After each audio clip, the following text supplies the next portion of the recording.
Guys, আজকের আপনাদের দাদা বাজার থেকে কি মাছ এনেছে দেখুন। দাদা বাজারে যাওয়ার সময় আমাকে জিজ্ঞাসা করে গেছে কি মাছ আনবো, তাই আমি বলেছি আজকে জ্যান্ত জ্যান্ত দেশি ট্যাংরা আনবে। বাজার থেকে নাকি খুঁজে দেখা পেয়েছে দেশি জ্যান্ত ট্যাংরা মাছ, তাই এনেছে। 1 কেজি মাছ আছে, এই দেখুন খুলছি।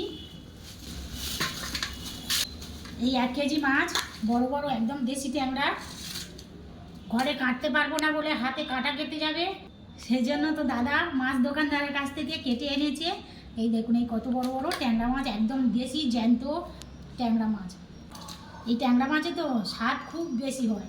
আর এই দেখুন ট্যাংরা মাছে ডিম হয়েছে, সব মাছে হয়নি, অল্প কিছু মাছের ডিম হয়েছে, অল্প মাছে হয়নি। বাজার থেকে তো কেটে এনেছে, শুধু 3টে যে কাঁটা থাকে, এই দেখুন পিঠে চালের কাঁটাটা আর এই দুধারে পেটের দুধারে যে কাঁটাটা কেটে দিয়েছে। বাজার থেকে আনার পরে আমি এই থালাতে ঢেলে নিয়েছি, নিয়ে ভালো করে পরিষ্কার করে কেটে ধুয়ে বেছে নেব। এইভাবে প্রত্যেকটা মাছ পরিষ্কার করে কেটে নেব, উগড়ে উগড়ে ভালো করে ধুয়ে নেব।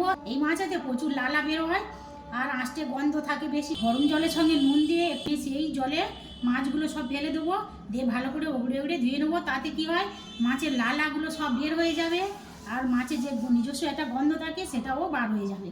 এই দেখুন এইভাবে প্রত্যেকটা মাছ বেছে নেবো।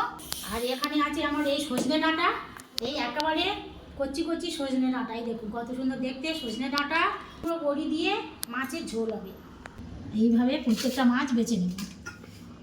এই মাছের সুর বাজারে তো হুড়োহুড়ি করে দোকানদারেরা কেটে দিয়েছে, অত পরিষ্কার করে কাটেনি, শুধু কাঁটা 3টে ভেঙে দিয়েছে।